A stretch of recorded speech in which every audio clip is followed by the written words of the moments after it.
The signal came in on a frequency no living thing should have known. Mara heard it the way she heard everything on the island. Through her teeth, through the bones behind her ears, through the particular silence that settled over the water when the wind dropped, and the world held its breath. She had grown up with that silence. She had been taught what it meant. It meant the border was being tested again. She was 17 when the Reach drowned the lowlands, 18 when the last of the northern roads vanished under gray water, and 22 now, standing on the western cliff with the morning fog still thick around her ankles, and a rifle she had broken down and rebuilt 400 times slung across her back. The island was all she had ever known. The cliffs were all she had ever needed. That was what Hector said.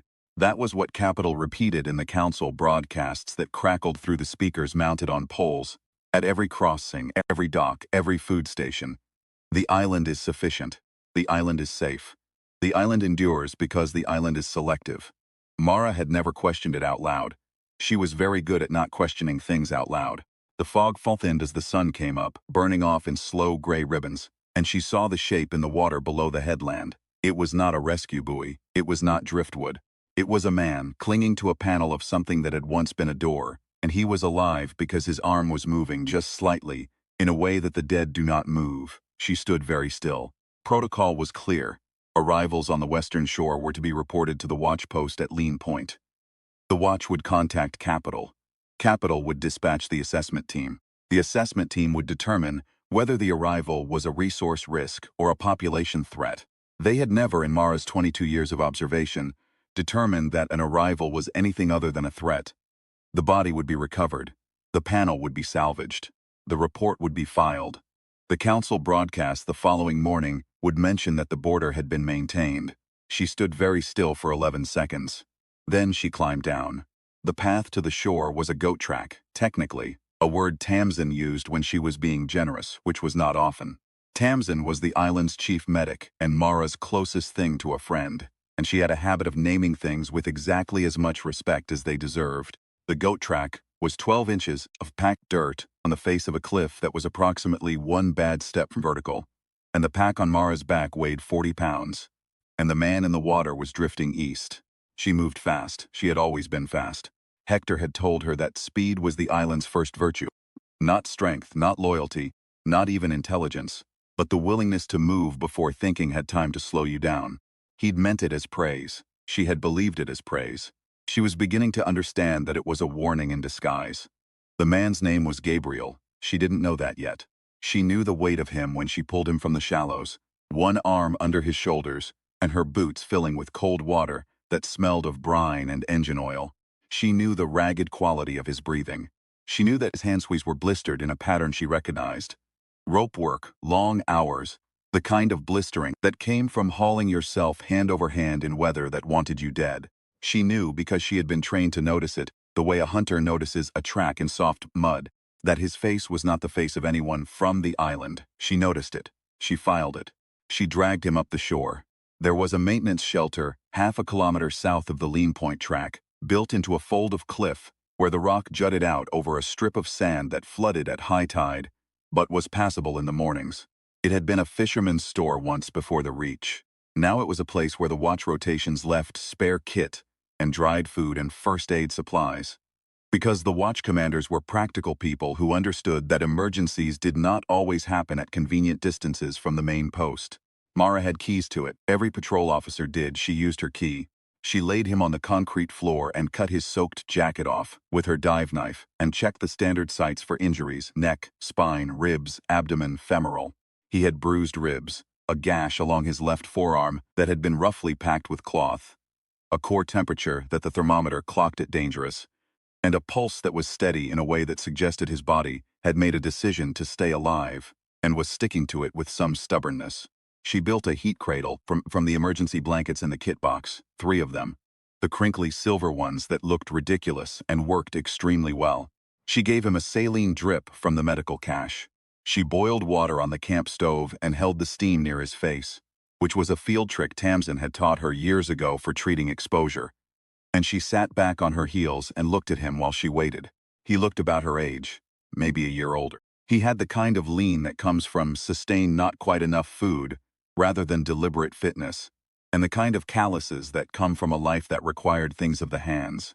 His pack, which she had retrieved from the panel door, contained a waterproof case with documents she did not open, a small radio that was damaged beyond use, 3 protein bars, a folded photograph she did not look at, a compass that still worked, and a knife that was better than hers. She sat with all of this for a long time. She did not look at the photograph. She had been trained not to touch personal effects unless they were relevant to threat assessment, and she had that training to thank for the fact that she did not look at the photograph. Because looking at the photograph would have made Gabriel into a specific person with specific people in his life.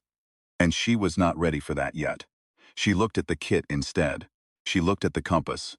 Quality instrument, old, the kind that had been made before the Reach when manufacturing tolerance was higher and materials were not rationed. The kind of compass that gets passed down. She put it back exactly where she had found it. The council broadcast came through at 600 hours, through the speaker on the external wall of the shelter. She listened to it without moving.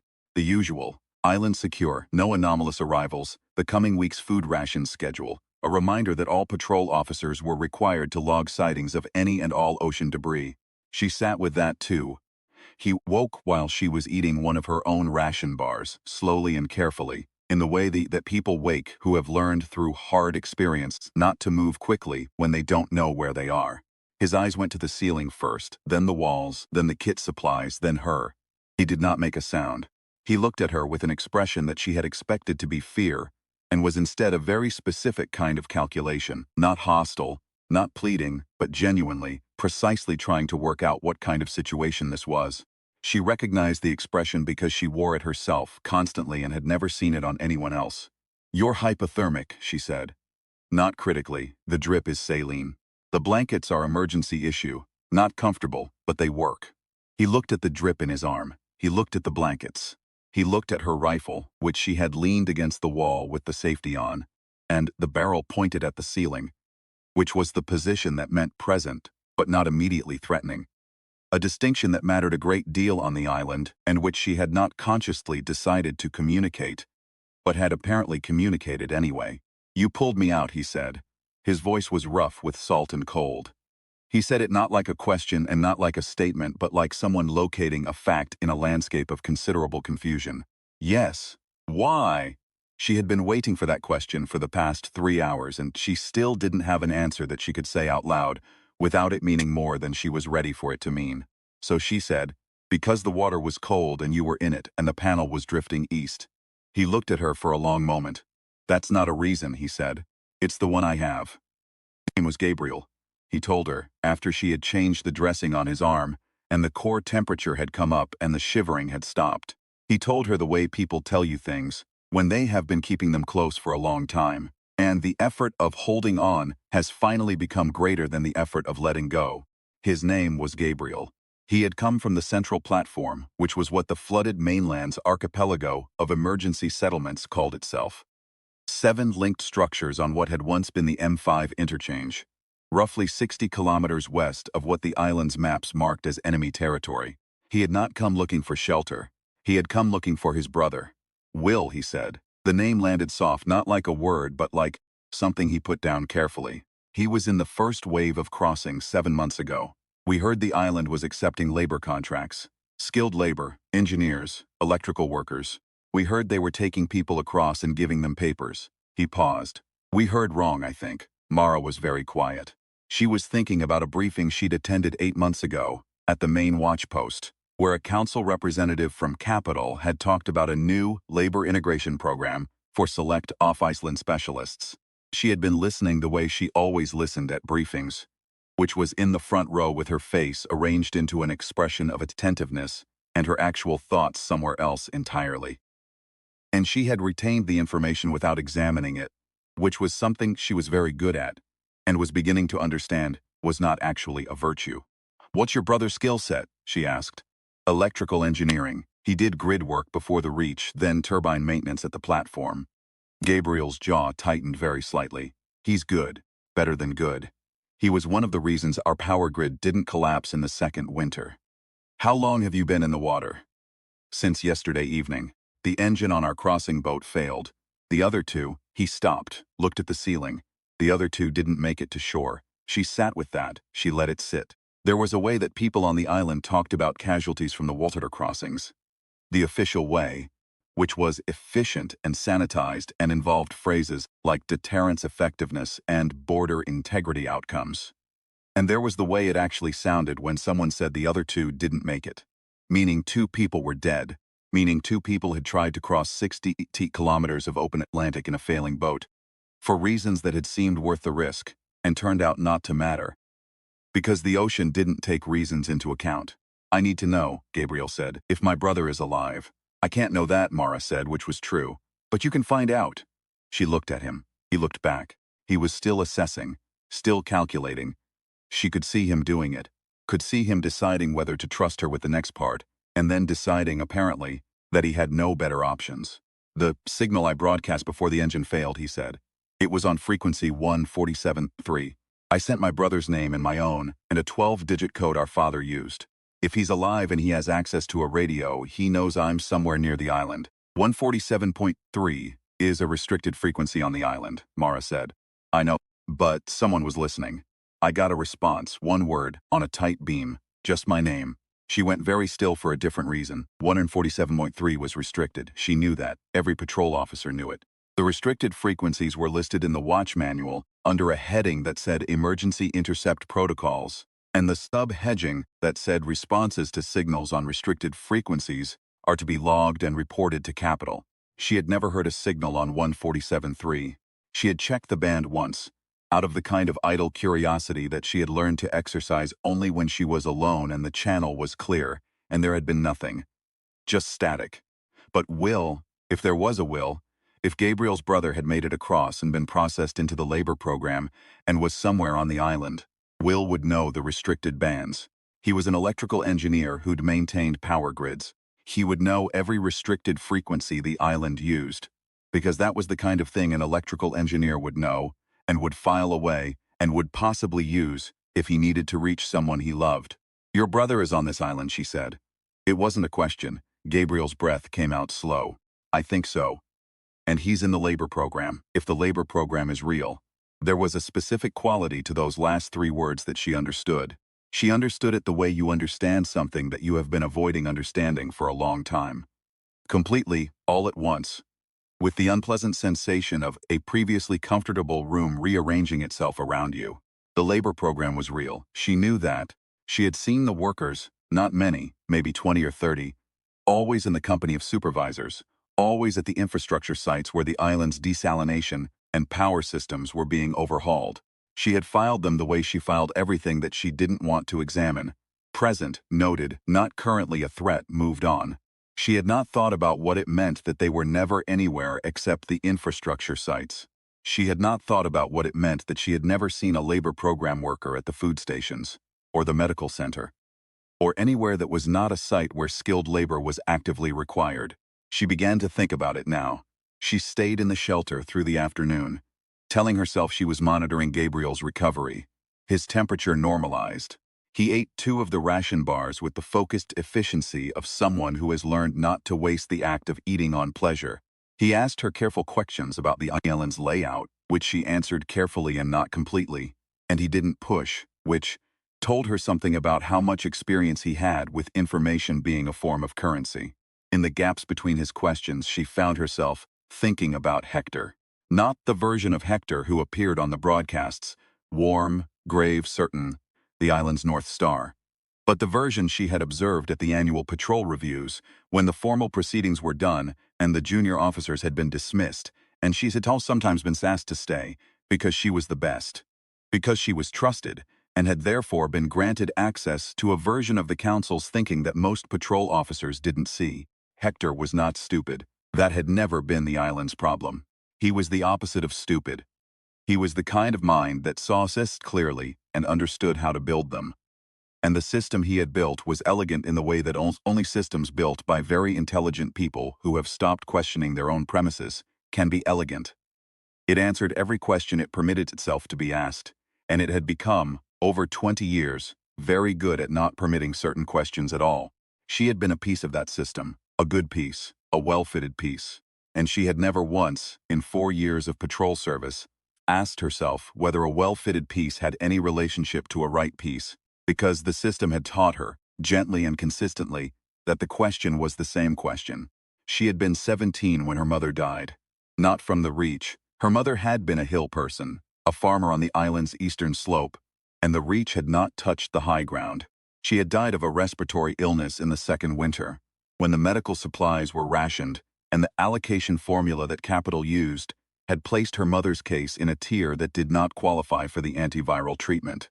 Mara had been in the corridor outside the medical station when Tamsin had come out with the expression she now understood as Tamsin's face for things that cannot be fixed by anyone in this room, and had told her quietly and directly and without unnecessary softness that her mother had passed. Hector had been at the memorial. He had rested his hand on Mara's shoulder with the particular weight of that gesture, and he had said, "The island requires sacrifice. Your mother understood that. She was one of us." And Mara had believed him, because she was 17 and her mother was dead, and she needed something to believe. And the island had been there, solid and specific and full of people who had survived the same thing she had survived. She had applied for patrol training the following week. Now in the maintenance shelter with Gabriel's breathing slow, and even across the room and the afternoon light coming through the single high window, she was thinking about the allocation formula.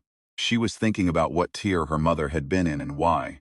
She was thinking about what it meant that Hector had called her one of us at a memorial for a woman who had died, because the island's resource allocation had not reached her. She was thinking about all of this very quietly, the way you think about something when you understand that understanding it is going to cost you something you cannot get back. At 1600 hours she made a decision. She did not make it all at once. She made it in pieces, the way you cross a rock face by finding each handhold before you commit your weight to it. The first piece was, Gabriel needed to leave the shelter before the evening patrol rotation came through. The second piece was that the safest place to put him, temporarily, was Tamsin's medical station, which had a back entrance through the equipment bay, and which Tamsin, practical, dry-eyed Tamsin who named things exactly as well as they deserved, had once mentioned in passing to Mara that it had useful acoustic properties, which was to say, conversations in the equipment bay could not be heard from the corridor. Mara had not thought about why Tamsin had told her that. She was thinking about it now. She helped Gabriel to his feet. She gave him a spare patrol jacket from the kit box, which was several sizes too large for him but was the right color and had the right patches. And she walked him up the goat track at dusk, with her hand on his arm at the difficult sections.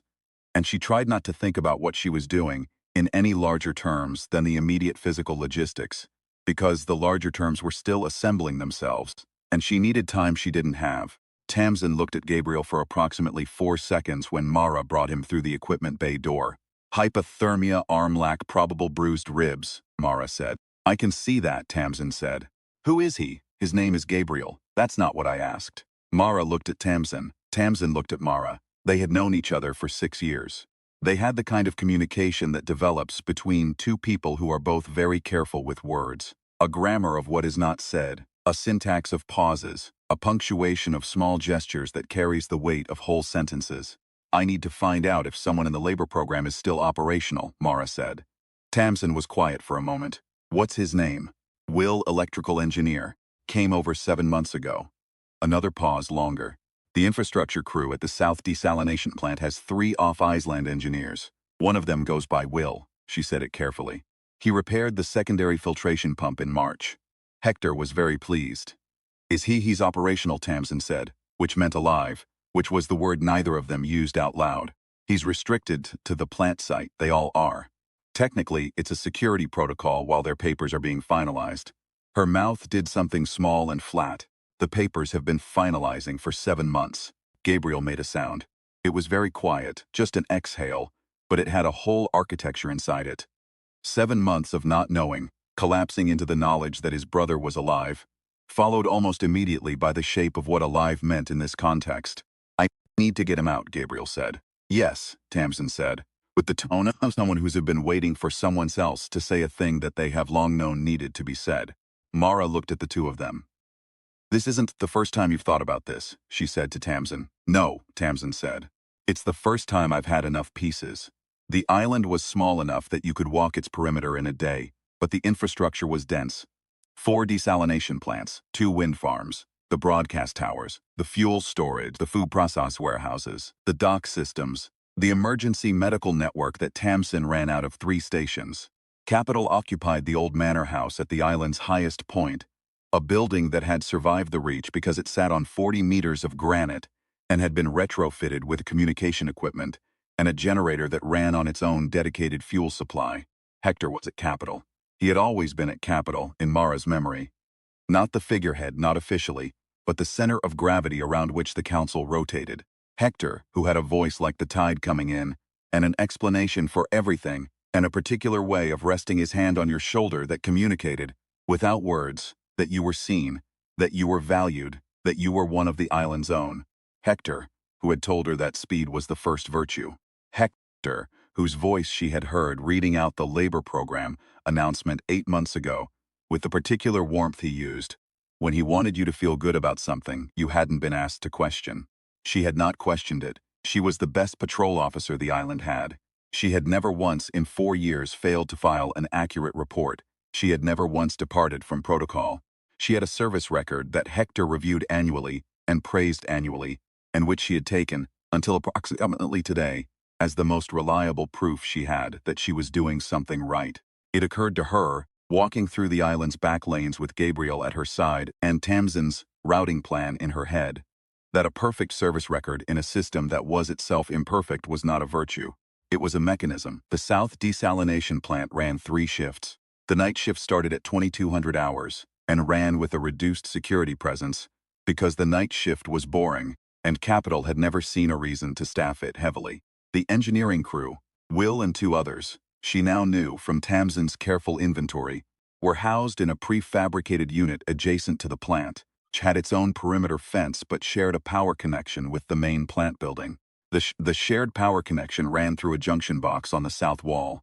An electrical engineer who was good with grid work and turbines, and who had been maintaining the island's infrastructure for 7 months, would know exactly what that junction box could do if it was tripped in a specific sequence. She relayed this to Gabriel. He thought about it for 4 seconds. If he trips it in the right order, the perimeter fence goes down for about 90 seconds before the backup kicks in, he said. He'd know that. He'd know exactly that. Can you reach him on the frequency? Gabriel held up his compass.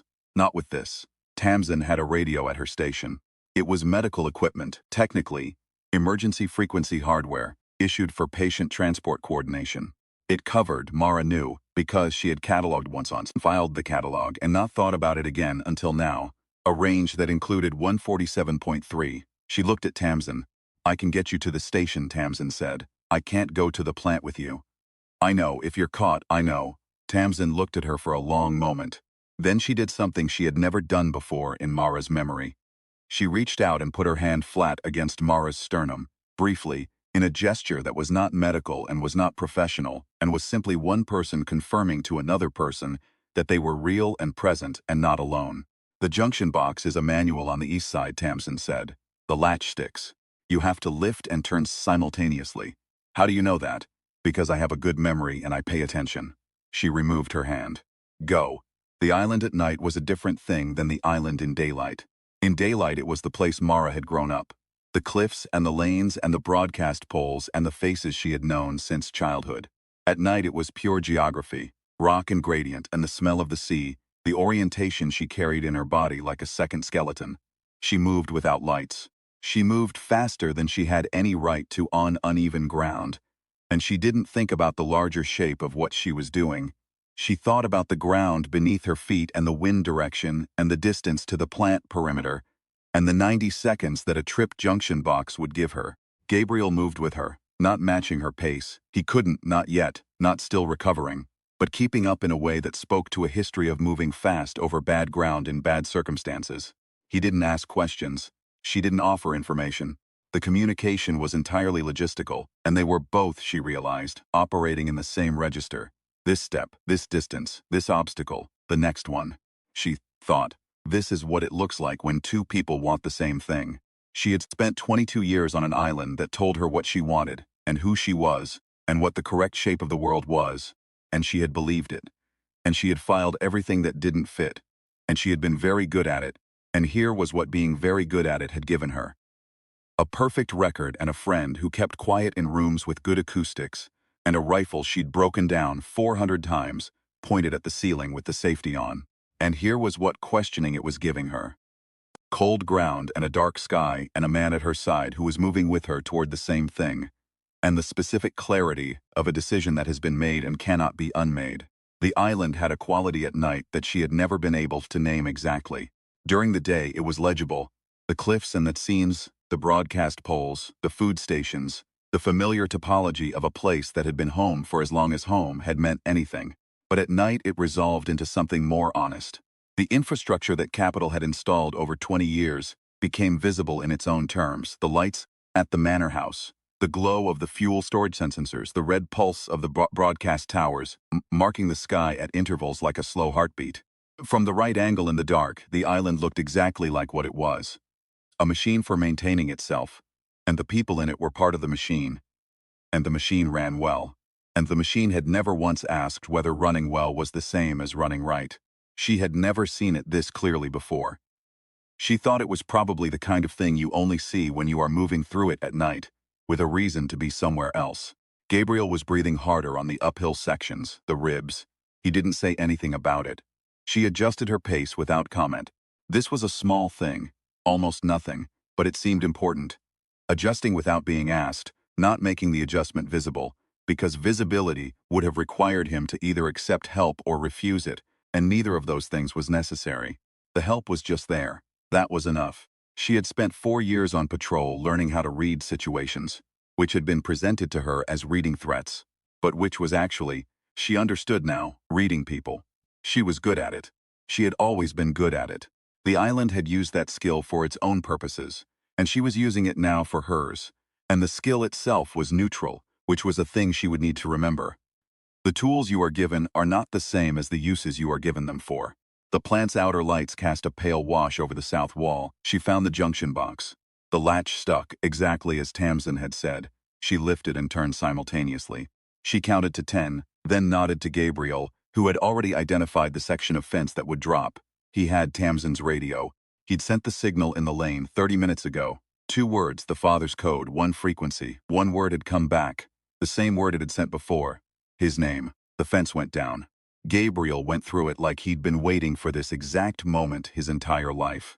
Which in a sense he had, and Mara went through it behind him, because there was a protocol violation already in motion, and she had decided, sometime in the past few hours, that she was going to be the kind of person who sees a thing through. The engineering unit had 1 entrance and 1 small window in the south wall. The window was open. It had been opened, she understood, from the inside, by someone who had been listening on 147.3 and had been waiting for a specific signal and had done what he could with the geography available to him. Will was 25. Lean in the same way Gabriel was lean, but with more of it, more time spent on the particular diet of almost enough. He had a quality that she recognized immediately, the same quality Gabriel had shown when he woke up on the shelter floor. Not fear, not desperation, but calculation. The assessment of someone who has learned that the world is worth studying carefully before you act in it. He looked at Gabriel for a full 2 seconds before he moved. He used those 2 seconds the way Gabriel used them, assessing, confirming, locating a fact in difficult terrain. He was thinner than Gabriel, but held himself with the particular uprightness of someone who has decided, consciously or not, that posture is the one thing that cannot be taken from them. His hands were the hands of someone who worked with precision equipment, careful even now, even in this moment, the habits of the work written into the body. Then he moved in a way that had no language in it, just weight and relief. 2 people finding each other after 7 months in which finding each other had seemed like it might simply not happen. Mara looked away, not from discomfort, but because some things are not meant to be witnessed at close range. Because some things are private in a way that has nothing to do with secrecy and everything to do with the fact that they belong to the people inside them. She checked her watch. 62 seconds elapsed. There are 2 other workers, Will said, pulling back. His voice was rough in the same way Gabriel's was. Kata and Jun. They can't stay if I go.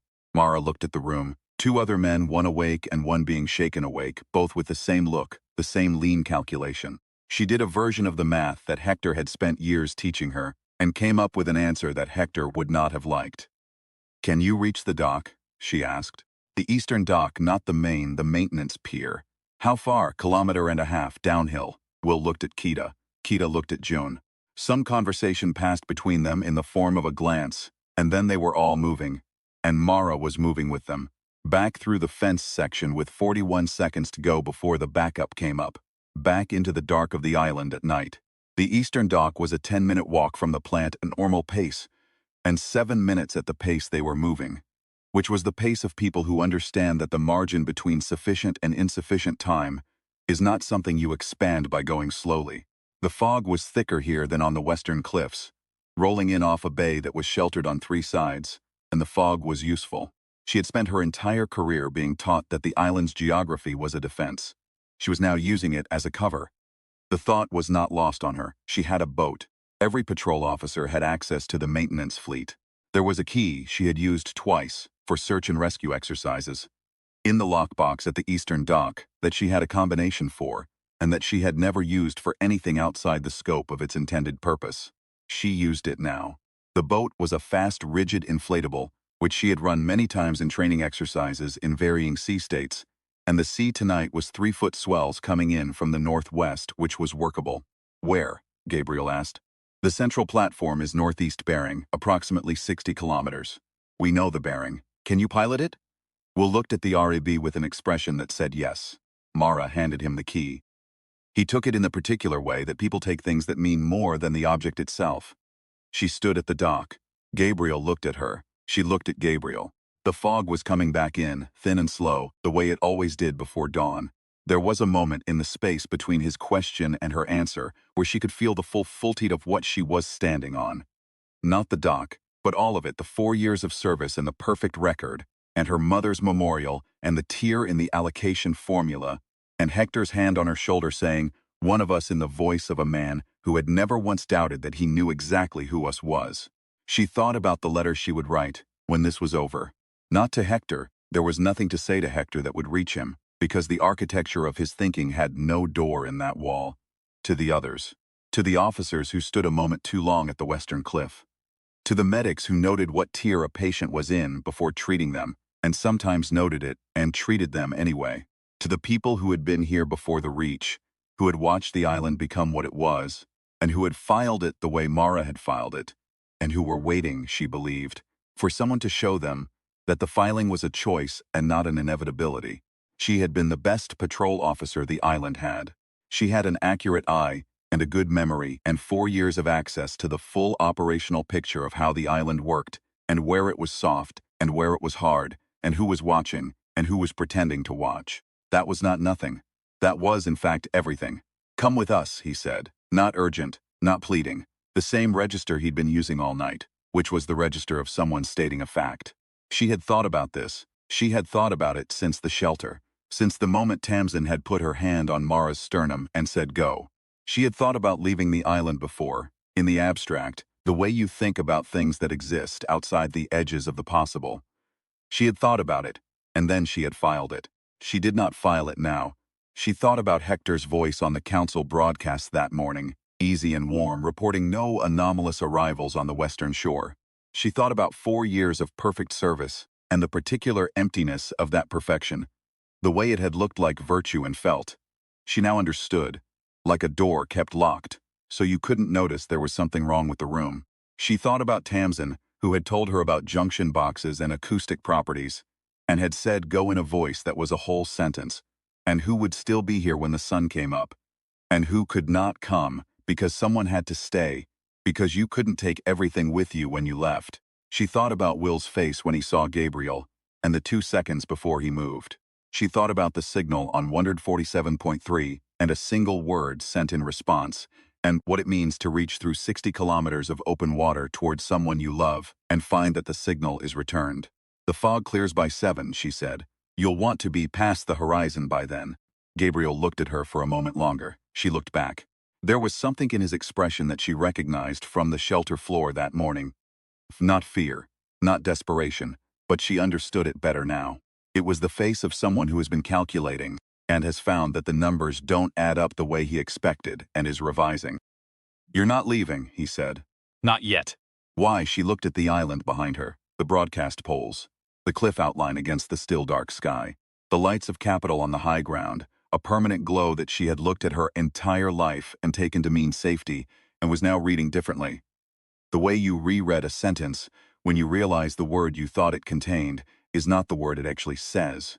Because there are things I know, she said, about the patrol routes and the watch schedules and the frequency protocols, about which officers are following orders, and which officers are following orders but thinking about it. She paused. There's a difference. I know the difference. That's worth something from the inside. He was quiet for a moment. It's also dangerous. Yes.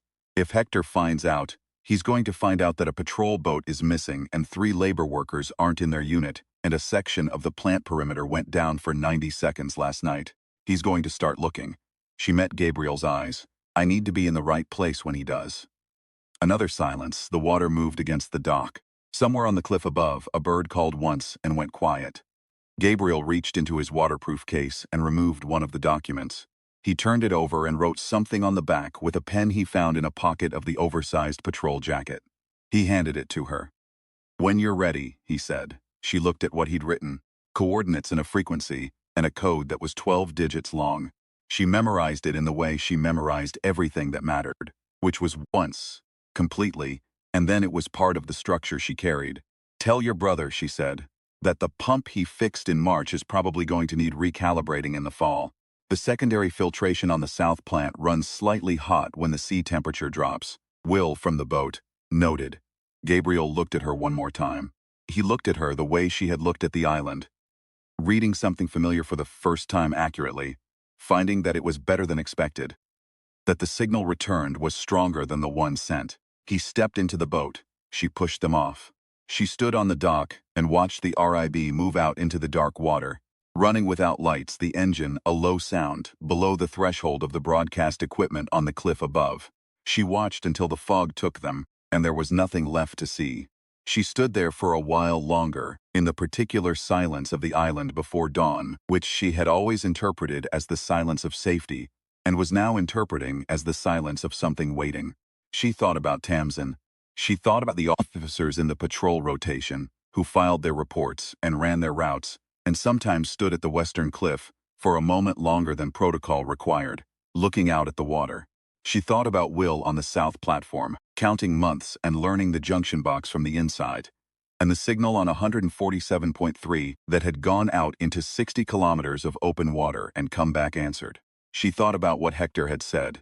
The island endures because the island is selective. Selective. She had been trained to be. But selection was not the same thing as the island's definition of it, which was a word that meant kept out, kept separate, kept from. Because selection could also mean this and not that. This action and not that one. This version of the person you were taught to be and not the other. She walked back up the dock path toward the cliff. The council broadcast would come on at 600 hours. She would be in her post by then, filing a standard overnight patrol report that contained accurate information about the sea conditions and wind direction, and the ambient temperature at the western lookout. She was very good at accurate reports. She would write an accurate report. She would not include everything. At the top of the cliff, she paused and looked west, the direction the boat had gone. The fog was thickening. The sea was gray and immense, and the horizon had disappeared into it. Somewhere in that gray was the central platform, 60 kilometers, and a bearing she now carried in her body, the way she carried the island's geography. The way she had always known which handhold came next on the cliff face without looking at it first. She turned east and began walking. The path back was the same path she had walked 1,000 times on patrol. The same stones, the same incline, the same smell of salt and granite, and the particular damp cold that came off the island's interior in the hour before dawn. Everything was exactly as it had always been. She was not exactly as she had always been, and the dissonance between those two facts was something she was going to have to carry for a while, carefully, in the way you carry something that matters, and is also fragile. She thought about Tamsin going back to her station after Mara and Gabriel had left, Tamsin making tea, Tamsin reviewing the overnight patient log and noting anything that needed following up, with the precise dry attention that she brought to everything that required precision and dryness. Tamsin, who had a very good memory and paid attention and knew which junction boxes were stiff. Tamsin, who had her own version of this weight and had been carrying it, alone, For longer than Mara had known she was carrying anything at all. She would go to Tamsin in the morning, after the broadcast, after her shift. She would sit in the equipment bay, and she would say, "I need to know what you know, not the careful version, all of it." And Tamsin would look at her with that dry, precise attention, and she would begin. There were names in Mara's memory that she was going to need. Not enemy names, she had plenty of those. But the other kind, the patrol officer who had hesitated just once at the Western Cliff and then filed a clean report. The medic at the North Station who had been reassigned 2 years ago after discrepancies in the allocation records that had never been fully explained. The food station supervisor who counted stock twice, and sometimes the numbers that went into the system were not exactly the numbers that had been counted. Small things, fractions, the kind of deviation that disappears inside a large enough system that gets filed as human error or processing variance. She had noticed them, she had filed them, she had not connected them. She was connecting them now. The sun came up the way it always did, indifferent and exact, laying the first thin gold across the surface of the water. The broadcast towers cast long shadows west. The island was waking up around her. She could hear it. The generators cycling up, the first voices from the food station, the distant sound of the watch rotation checking in over the radio. She checked in with her post. Clear overnight, no anomalous arrivals on the western shore. She filed her report. She stood at her post and watched the fog burn off the water and thought about 12 digits and a frequency and a phrase her father had once used without knowing it was teaching her something. The bearing is everything. You don't need the destination if you have the bearing. The destination finds itself. The western shore was clear, the fog was clearing, the bearing was northeast. She had it. She thought about Tamsin, standing in the equipment bay with her hand flat against Mara's sternum, saying go. She thought about what that word would mean when she was finally ready to use it. She thought about it the way you think about a handhold just out of reach on a cliff face, specifically, precisely, with the knowledge that you have the grip for it when the moment comes. She had the grip.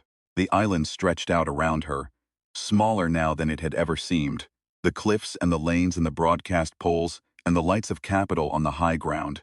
And Mara looked at all of it with the particular clarity of someone who has been in a room for a long time and has just found the door. She would find the officers who stood a moment too long at the western cliff. She would learn which ones were following orders and which ones were thinking about it.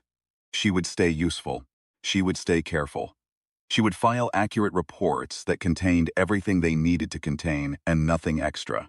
And when Gabriel's signal came back on 147.3, the frequency she would now check daily, alone. In the brief window between the patrol rotation handoffs, she would be ready. The island endures, Hector always said. The island is selective. Yes, Mara thought, turning her face into the morning wind coming off the water.